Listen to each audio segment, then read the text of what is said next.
చూస్ country delight, live better. ఇప్పుడే country delight app ని download చేసుకోండి. సో తన సంపాదనలో చాలా వరకు దానాలు ధర్మాలు బాగా చేశారు. అయితే చేశాడు, తను ఎంజాయ్ చేశాడు.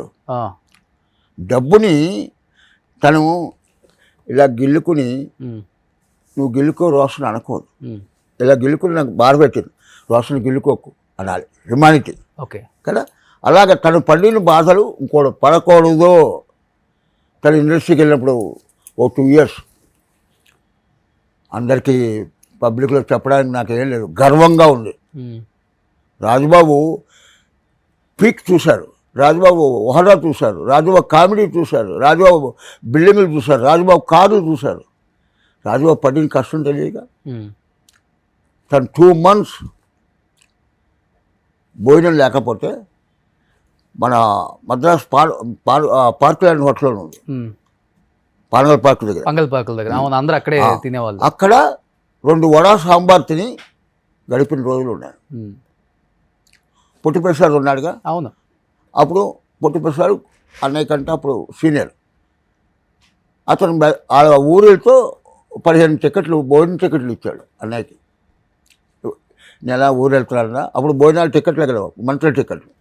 ఆ 15 టికెట్లు ఒక రోజు తిన్నాడు, జేబులో పెట్టుకున్నాడు, 14 టికెట్లు పోయాయి, ఎవడో కొట్టేశాడు. నీకు కృష్ణరాజు గారు మేకప్ మ్యాన్ ఉన్నాడు, కృష్ణని.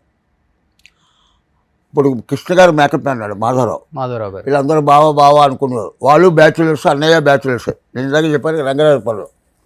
ఆ కృష్ణ నాకు ఒక 5 రూపాయలు ఇస్తాను, నువ్వు పాలకుర్పాక కార్నర్లో నిలబడు అన్నాడు.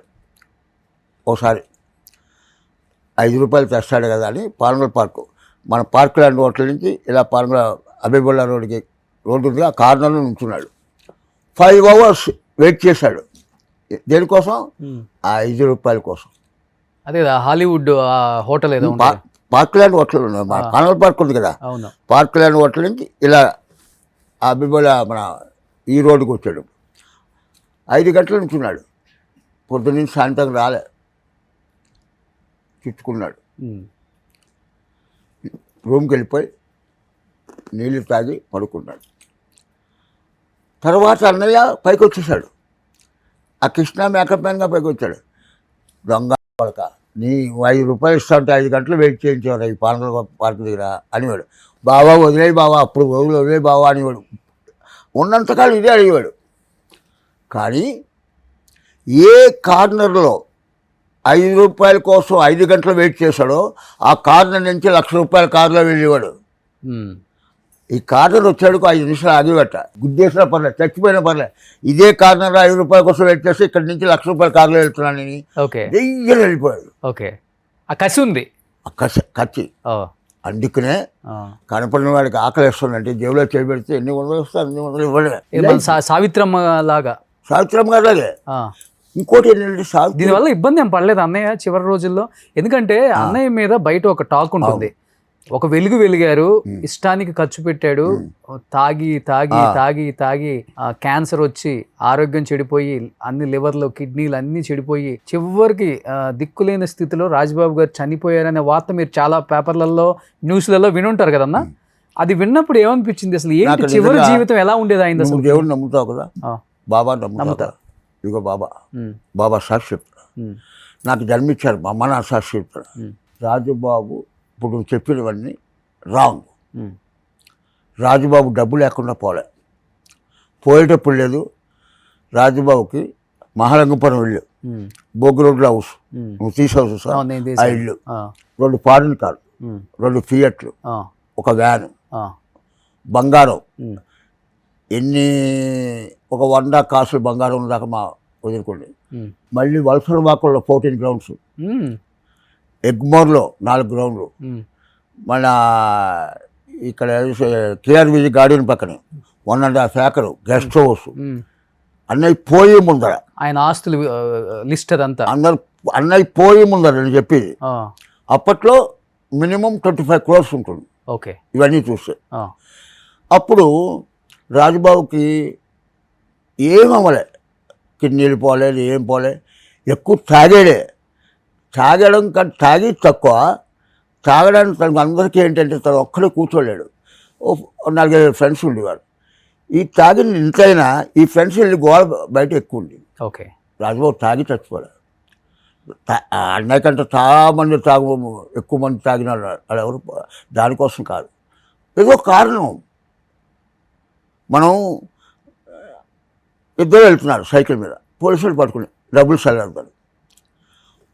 ఒక్కడే వెళ్తున్నాడు, లైట్లు ఏదైనా పట్టుకోవచ్చు, కేసు రాయొచ్చు.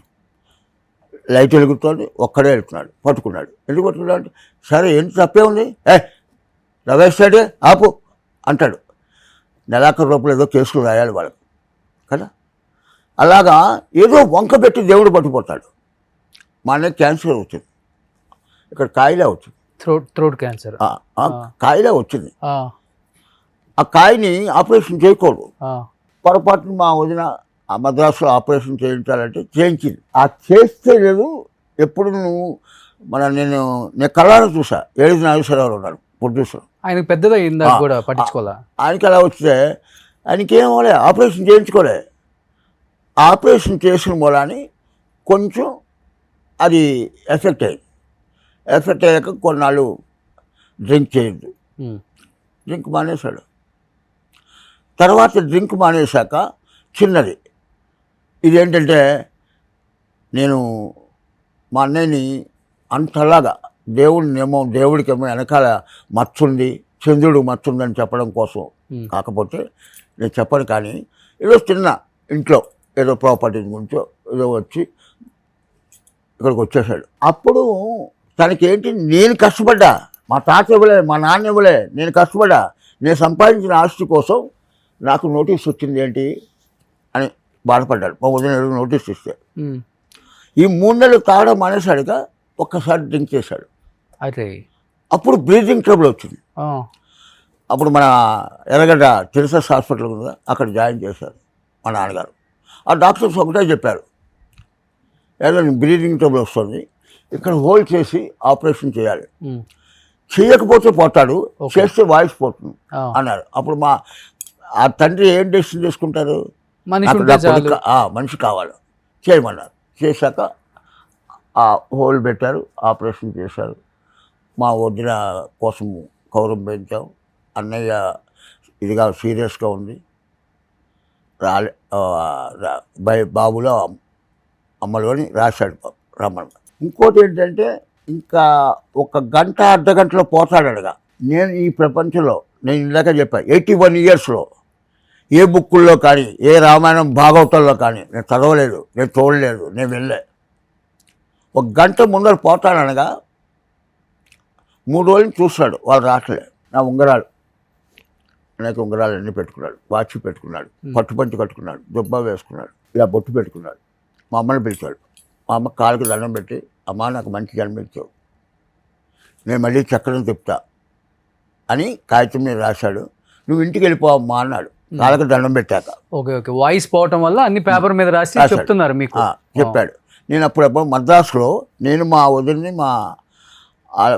మా వదిలిని బట్టుపడుతున్నా, ఇలా ఉంది పదాన్ని, అక్కడ ఉన్నా. బాబీ, మా అనంతు, మా నాన్నగారు అందరూ, మా పచ్చళ్ళు అందరూ ఉన్నారు ఇక్కడ. మా అమ్మనేమో ఇంటికి పొమ్మన్నాడు. అమ్మ వెళ్ళండి. మా అమ్మ తిరుసస్ హాస్పిటల్ నుంచి అమీర్పేట మా ఇంటికి వచ్చేటప్పటికి అన్నయ్య పోయాడని వార్త వచ్చింది. వాడు ఏంటంటే 3 రోజుల నుంచి చూసిన పిల్లలు, నా భార్య రాలే. ఈ శిలని కిషోర్గా బలవంతంగా అలా బిగబెట్టేసి అవుట్. తర్వాత పోయాక మా వదిన బెజవాడికి వచ్చి ట్రైన్లో, అక్కడి నుంచి ఫ్లైట్కి వచ్చేవాడికి అప్పుడు బాడీ ఇంట్లో.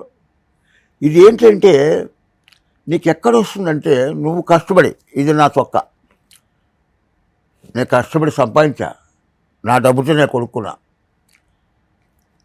ఈ చొక్కా నువ్వు తీసేసుకున్నావు, మా ఇంట్లో నీ దొంగతనంగా పట్టుకుపోయి చిట్టన్న నా చొక్కా దొబ్బేశాడని నువ్వు పోలీస్ రిపోర్ట్ ఇస్తే ఎలా ఉంటుంది చెప్పు. నా సొంత చొక్కా నువ్వు పట్టుకెళ్ళిపోయి మళ్ళీ రివర్స్ నా మీద ఇస్తేలాగా. ఆయన జీవితం అలా అయిందా చివరికి? అదేంటి, అంతే కదా. నేను సంపాదించుకున్న డబ్బు అక్కడ ఏం చేశాడు, అన్నయ్య ఇక్కడ ఉన్నాడు కదా, పోయి ముందర హాస్పిటల్ జాయిన్ అయ్యి ముందర కానీ ఎప్పుడు ఎవరో వచ్చాడు, జేబులో డబ్బులు తీసేవాడుగా. ఎవరో అందరూ వస్తాయి, జూనియర్ ఆర్టిస్టులు ఎవరైనా వచ్చి డబ్బులు డబ్బు లేదు నాకు దగ్గర ఇప్పుడు ఏం డబ్బు లేదు క్యాష్గా లేదు.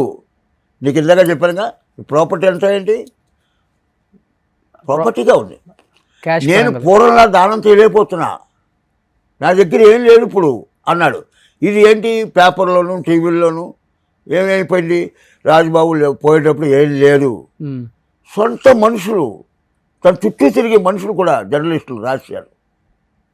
సొంత ఇల్లు ఇక్కడ అమీర్పేటలో మా అమ్మ నాన్నగారి కోసం ఉన్నాడు, ఆ ఇంట్లోనే కదా అన్నీ జరిగాయి. ఇవన్నీ ఏంటంటే మనం పోయాక అన్నయ్యతోటి, అన్నయ్య ఎదుగుండా ఉంటే ఇలా ఉండే మనిషి పోయాక అన్నయ్య లేడుగా. రాజుబాబు నాకు నేను వాడు ఒరే ఫ్రెండ్స్, నేను వాడు ఇద్దరు మంచం మీద ఒకే మంచం పడుకుని ఒకే కంచంలో తిన్నాం అంటాడు. అది చెప్తారు, కానీ అప్పుడు నేను ఉన్నాను, ఇంకా నేను బతుకున్నానో నాకు తెలియదు. నువ్వు అన్నావు కదా, నేను మళ్ళీ అన్నాను అనుకో, మళ్ళీ నువ్వు ఒక ఛానల్లో ఇచ్చావు, నేను ఒక ఛానల్ ఇచ్చావు. అవసరమా? వద్దు.